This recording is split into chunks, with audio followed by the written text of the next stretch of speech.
Hello दोस्तों, मैं गोपेश शर्मा आप सभी का मेरे YouTube channel science with Gopesh Sharma में आपका स्वागत करता हूं। आज की क्लास में हम लोग बात करने वाले हैं जीव द्रव्य कुंचन और जीव द्रव्य कुंचन के बीच का अंतर। बहुत से जो बच्चे हैं वो बहुत ज्यादा परेशान होते हैं कि सर इन दोनों में अंतर क्या होता है, और हम लोग बहुत ज्यादा इसमें कंफ्यूज होते हैं। अब आप लोगों को कंफ्यूज होने की कोई जरूरत नहीं है। अब आप लोग मेरे साथ जुड़िए और जुड़ने के बाद अब आप लोग यहाँ पर बोर्ड पर ध्यान दीजिए, ठीक है। अच्छा, सबसे पहली बात है जीव द्रव्य कुंचन। आप लोग एक ही चीज याद रखना, जीव द्रव्य कुंचन मतलब जीव द्रव्य जो है वो सिकुड़ रहा है, कुंचित हो रहा है, प्लाज्मोलाइज्ड हो रहा है। इसका मतलब क्या है, देखो यहां पर मैं अगर मान लो, इस केस में होता क्या है, अगर मान लो कोई पादप कोशिका है, ठीक है भाई, कोई मान लो प्लांट सेल है इस तरीके से, तो आप सबको पता है उस प्लांट सेल में कोशिका भित्ति भी होगी। अरे होगी कि नहीं होगी? होगी भाई। और जब कोशिका भित्ति होगी तो कोशिका भित्ति के ठीक अंदर की ओर क्या होगा? कोशिका झिल्ली होगी। अब मुझे एक बात बताओ भाई, जब कोशिका भित्ति और कोशिका झिल्ली दोनों होंगी, अगर मान लो मैं यहां पर इस कंटेनर के अंदर, इस बीकर के अंदर मान लो मैं एक सॉल्यूशन भर रहा हूं जिसका नाम है अतिपराश्री विलयन। क्या नाम है भाई? अतिपराश्री विलयन। अब इसका मतलब क्या हुआ कि मैंने पादप कोशिका को कौन से विलयन में रखा है? अतिपराश्री विलयन। और अतिपराश्री विलयन को इंग्लिश में बोलते हैं हाइपरटोनिक सॉल्यूशन।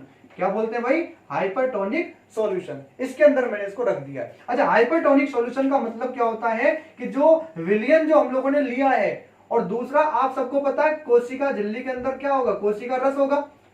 तो इन दोनों की जो परासरणीय सांद्रता है, इन दोनों के बीच में कोई ना कोई डिफरेंस होगा। इसका मतलब एक की या तो ज्यादा होगी या दूसरे वाले की कम होगी, ठीक है। अच्छा, यहां पर एक्चुअल में होता क्या है कि कोशिका रस की जो परासरणीय सांद्रता है वो इस विलयन की परासरणीय सांद्रता से कम होता है। अब जब मुझे एक बात बताओ, कम होने का मतलब क्या है? जो विलयन जो हमने भरा है इसकी सांद्रता क्या है? ज्यादा है। इसकी सांद्रता क्या है? ज्यादा।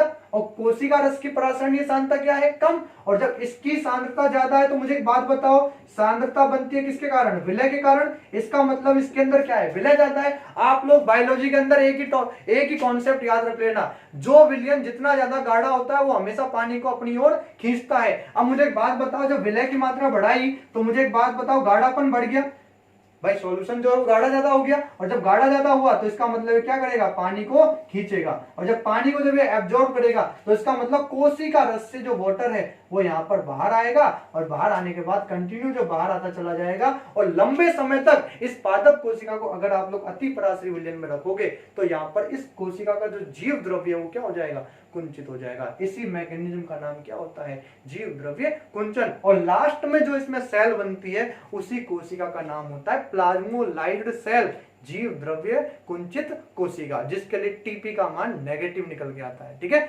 अच्छा, टीपी का मान नेगेटिव अगर आप लोगों को समझ नहीं आया हो तो मैंने इसके ऊपर एक पूरी बहुत अच्छी वाली वीडियो बना के रख रखी है, ठीक है। जीव द्रव्य कुंचन नाम से आप लोग सर्च कर लेना, ठीक है, science with Gopesh Sharma channel पर, तो आप लोगों को ये पता लग जाएगा, ठीक है, कि ये होता क्या है एक्चुअल में, और अगर आप लोगों को ज्यादा डीपली इसमें पढ़ना हो तो। दूसरा, जीव द्रव्य विकुंचन। अच्छा, जीव द्रव्य विकुंचन का मतलब क्या है? अगर मान लो मैं इस जीव द्रव्य कुंचित कोशिका को, ध्यान रखना मैंने कोई अलग कोशिका नहीं ली है, मैंने इसी कोशिका को लिया है जो जीव द्रव्य कुंचन मेथड से जीव द्रव्य कुंचित हो चुकी है। इसका मतलब मैंने इस जीव द्रव्य कुंचित कोशिका को ले लिया। अब जब मैंने इस जीव द्रव्य कुंचित कोशिका को लिया तो मुझे एक बात बताओ, ठीक है भाई, इस प्रकार की दिखेगी कुछ ना कुछ। अच्छा, जब यहां पर मैंने इसको लिया तो मुझे एक बात बताओ, ये है क्या? कोशिका रस। और ये कौन सा? मैंने क्या किया, अब की बार यहां पर विलयन बदल दिया। मैंने क्या किया, अब की बार मैंने यहां पर अल्पपराश्री विलयन ले लिया। कौन सा विलयन लिया भाई? अल्पपराश्री विलयन। इसका मतलब हाइपोटोनिक सॉल्यूशन यहां पर ले लिया है, ठीक है। और जब मैंने हाइपोटोनिक सॉल्यूशन लिया, आप सबको पता है, अरे पता है ना, कोशिका रस की जो परासरणीय सांद्रता है वो विलयन से क्या होगी? ज्यादा होगी।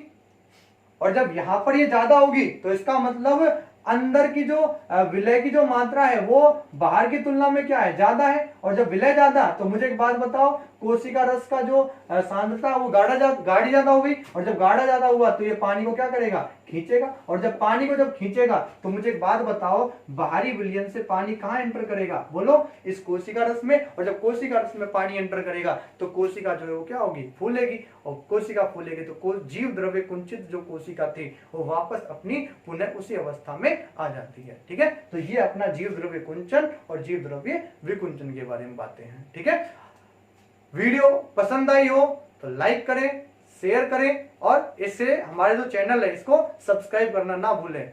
कोई भी प्रॉब्लम है तो नीचे कमेंट बॉक्स के अंदर आप लोग कमेंट कर सकते हो। Okay, thank you, best of luck.